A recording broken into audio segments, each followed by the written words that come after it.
Update. Am I the a-hole for refusing to let my daughter-in-law take my late husband's wedding ring? Original post. I'm a widow in my 60s. My husband passed away 10 years ago and I've kept his wedding ring in a little box with some of his things. It's nothing fancy, just a plain gold band, but it's one of the few things I still have that feels like him. Sometimes when I miss him, I take it out and hold it. It's been a real comfort over the years. My daughter-in-law, Jenna, has always commented on the ring when she visits. She'll say things like, "It's so timeless," or "I'd love to wear something with that kind of history." I thought she was just being nice, but last week, she came right out and asked if she could borrow it for a while. I didn't really know how to respond at first. She said wearing it would help her feel closer to the family and honor my husband. I told her I wasn't comfortable with that. The ring is so personal to me. It's not just something you loan out. It's a part of my memories with him. But Jenna didn't seem to understand. She got upset and said she didn't think I trusted her and that I was being selfish for keeping something so meaningful to our family locked away. She even said it would mean more to her to wear it than for me to just keep it in a box. My son didn't really say much at a time, but later I got a text from Jenna. It was long and emotional. She said she was hurt and that I was treating her like an outsider and that maybe I was too stuck in the past to see how much this would mean to her. She even hinted that I was being controlling, which honestly broke my heart. Now, some other family members are saying I'm overreacting and that is just a ring, but it doesn't feel that way to me. My husband and I were married for 35 years. That ring has been with me through everything. Good times, bad times, raising our kids. I don't want to sound dramatic, but it feels like a piece of him is still with me. I can't imagine letting it out of my sight. I'm starting to wonder if I'm being unreasonable though. Jenna seems to think I'm trying to shut her out, and the last thing I want is to cause tension in the family. I don't know if I should apologize or stick to my decision. Am I the a-hole? Now for the top comments before reading the update. She's not even related to your husband? Like a child requesting it I can see, but it's her father-in-law's wedding ring. Lol, she can get lost. She has zero claim to it. Not the a-hole. I really appreciate your support. I've been feeling so conflicted, but it helps to hear that others understand how personal this is to me. I would buy a chain and start wearing it. That way you know where it is. Not the a-hole. WTF? Who are these family members saying your late husband's wedding ring is just another piece of jewelry? That's bananas. Not the a-hole, but your daughter-in-law and any family members encouraging this lunacy are. She was wildly out of line to ask for the ring. This is crazy. Even if it was her son/his son asking, that would be iffy and totally reasonable to say no. The wedding ring was a special symbol between you and your husband. No one else. This is wild. Also, if the ring isn't that big of a deal, then it's not a big deal to wear it. Can't have it both ways to those saying it's not a big deal. Daughter-in-law, while I appreciate that you want to form stronger bonds with our family, this isn't the way to do it. That ring isn't something I would ever loan out or give to anyone else. It is a symbol of my 35-year marriage to the love of my life. It was inappropriate for you to ask for it in the first place, and wildly inappropriate for you to react this way to me saying no. I really can't believe this even has to be said.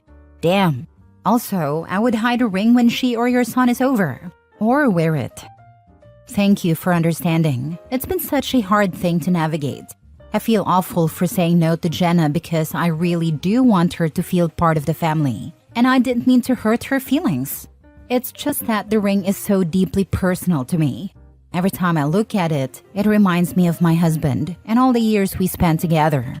I've been trying to think of ways to make it up to her or help her feel more connected, but I just don't know what to do without giving up something that means so much to me. I feel stuck, and the last thing I want is to cause tension. I didn't expect this to become such a big issue. It's honestly been weighing on me. Now for the update. Something really weird just happened, and I don't even know what to think. You know how Jenna's been acting strangely lately? The whole ring thing, getting rid of my late husband's belongings, and being obsessed with his ring? Well, let me tell you, this situation just got worse. Really, really bad. At 6 a.m. this morning, my son called me. He said he was worried about Jenna because she wasn't feeling well. He asked me to come over and sit with her. Honestly, I wasn't in the mood to deal with it and didn't even want to go, but since he asked, I figured I should do my part. When I got there, she was lying on the couch looking pale and shaky. She didn't look like herself at all. I immediately suggested taking her to the ER, but she snapped at me and insisted she was fine. When I told her she needed to see a doctor, she screamed at me to leave her alone and get out. She was clearly angry and didn't want me there at all. But I thought maybe I could at least help her feel more comfortable. I told her I was going to use the bathroom and then I'll leave her be. While washing my hands, I noticed the guest bedroom door was open.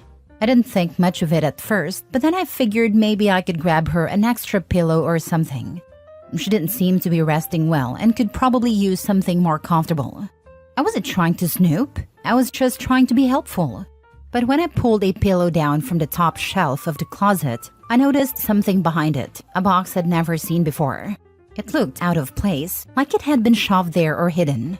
At first, I didn't recognize the box, but when I opened it, well, you're not going to believe what I found inside.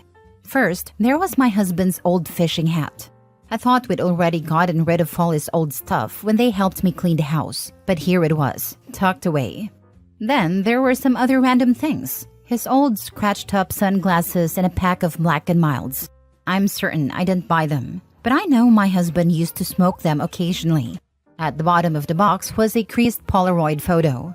It was a picture of Jenna. She looked like she was in her late teens or early 20s, standing in front of a lighthouse I immediately recognized.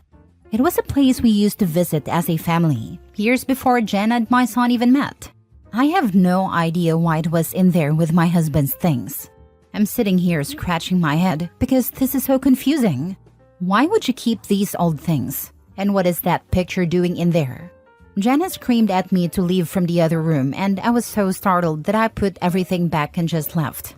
I don't want her to find out I was snooping, but I can't stop thinking about it. I'm shaking. What just happened?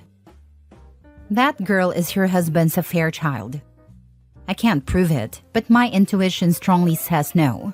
There has to be another explanation. I'm working on figuring it all out as we speak.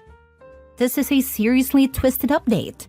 The fact that Jenna has a picture of herself as a child in front of a lighthouse where you and your husband took your family is far too coincidental. The fact that Jenna is so obsessed with your husband's belongings and has this picture in a box of his secretly hidden items is very troubling. Is there any possibility that your husband and Jenna had a previous relationship before she met your son? Could he have dated her mother and been a father figure to her? Is it possible that your husband is her father? At this point, I would seriously wonder about the current relationship she has with your son and how random or coincidental their first meeting really was. All of this is adding up to some seriously twisted stalker vibes. If Jenna suspects you've discovered her secret box, she may try to relocate the evidence. Jenna sounds incredibly unstable, and I'm guessing your son will ignore your concerns unless you can gather more information or documentation about Jenna, your husband, and their past. For the sake of your son and the rest of your family, I suggest you hire a professional investigator to uncover what you might not be able to figure out on your own. It's all so unsettling. The picture by the lighthouse really got to me. It's such a personal memory for our family. People are saying my husband might have had some connection to Jenna's mother, but I just can't believe he'd stoop so low. All I know about her mother is that Jenna had a rough childhood, grew up in foster care, and isn't in contact with her. We've never even met her. The idea that Jenna somehow forced her way into my son's life feels too strange to ignore, but I don't even know where to start. Part of me doesn't want to dig deeper, but at this point, I might not have a choice. I hope she doesn't know I snooped or found her box, but now I'm worried she might move it, which is another reason I'm so unsure of how to confront the situation. Regardless of the truth, I can't imagine a scenario where Jenna would come clean, at least not in a calm and kind way. Next story. Am I the a-hole for telling my sister that my wife isn't spoiled, her husband just doesn't like her? I, 34 male, am married to the love of my life, Michelle, 31 female, and we've been together for 13 years, married for 11. My wife is chronically ill, and as soon as it was financially feasible, I suggested she quit her job and stay at home. Since then, I've become quite successful in my career, and I've encouraged her to get out of the house to pursue hobbies we didn't have the money, time, or energy for before. We are incredibly happy with the direction our life is going, and Michelle's mental and physical health has never been better. We split household chores according to how Michelle is feeling. On her good days, she'll usually do just about everything that needs to be done before I even get home. On days when her illness is acting up, a lot of it falls on me. I honestly don't mind. There isn't a whole lot for us to do on a day-to-day basis, besides laundry, dishes, cooking, and tending to the dogs. We have a housekeeper who comes once a week and handles most of the major stuff. I enjoy cooking, and on days she can't do anything, I typically only have about an hour's worth of chores. I also just generally like to spoil her and bring her home gifts and trinkets, encourage and financially support her hobbies, and take her on 2 weekly dates and vacations. I like seeing her happy. My sister Karen cannot wrap her head around this concept. Her husband, Bill, works in the same industry as me, making similar money. However, Bill does not treat Karen the way I treat Michelle. Bill won't let Karen be a stay-at-home wife. She frequently mentions how he rarely takes her on dates or brings her home flowers or gifts, how he isn't generous with his money, and how it should be their money. Despite this, she has always criticized my wife for being spoiled. Anytime I mention what my wife happens to be up to that day, example in a cooking class, golfing, painting, my sister gets huffy and makes comments about how lucky my wife must feel and how surprised she is that Michelle stays busy. If I mention ever having to do a single bit of housework, Karen talks about how selfish Michelle is for not doing her part, saying that cooking breakfast is the least my wife could do. If I tell my mother about the emerald earrings I bought Michelle, the spa day I sent her on, or the new recipe I'm making for her tomorrow, Karen makes comments about how our relationship isn't equal and that I'm being taken advantage of. Recently, at a family dinner that neither Bill nor my wife attended, I casually mentioned to my mom that after dinner, I needed to run a load of laundry so I'd have clean pants for work the next day. My wife was having a bad flare-up and had been confined to the couch. My sister scoffed and loudly said, "If she wasn't so spoiled, you wouldn't be coming home to a bunch of chores."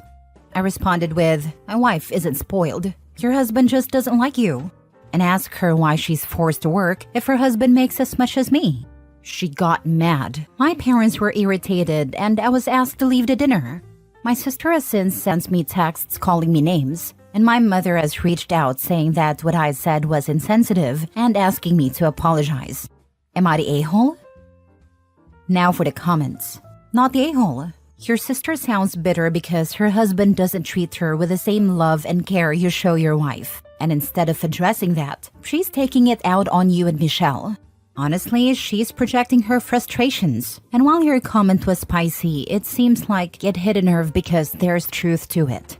She needs to stop comparing her marriage to yours and work on her own issues with Bill. You're just out here loving your wife and doing what works for your relationship. Chronic illness is not a choice. It's insensitive of your sister to dismiss your wife's health struggles and imply that she's selfish for not contributing equally to household chores when she's experiencing a flare-up. Not the a-hole for being honest. She's just jealous that you treat your wife the way she wants her husband to treat her.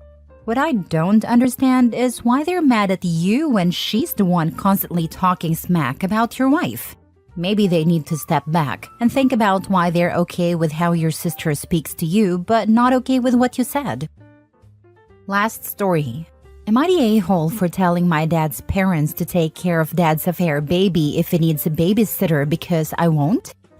My parents are getting a divorce. 6 months ago, we found out Dad has a kid 4 with someone else. Dad was cheating, probably a lot and with a ton of women if his reaction was anything to go by. My mom kicked him out, the house is hers, and said his kid wasn't allowed to live with us.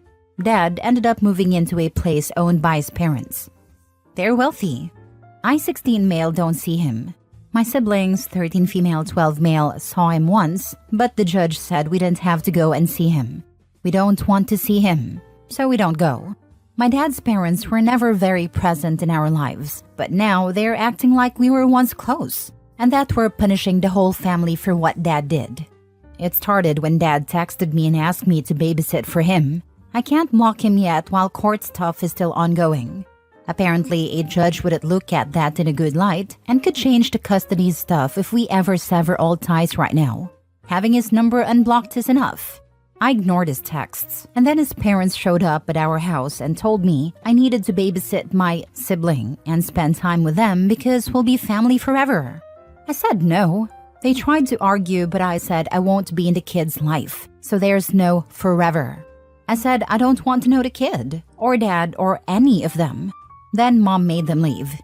Dad texted some more. We saved these messages and mom's lawyer documented them, but I ignored those too. Then his parents tried again, and I told them I don't want to take care of dad's affair baby. They can since they've got money and they want this kid. I said I don't, and that's not changing. They told me the child is innocent, and I said I know, but I don't go out of my way to get to know innocent kids I see in the world. And I'm not going to do it for this one either.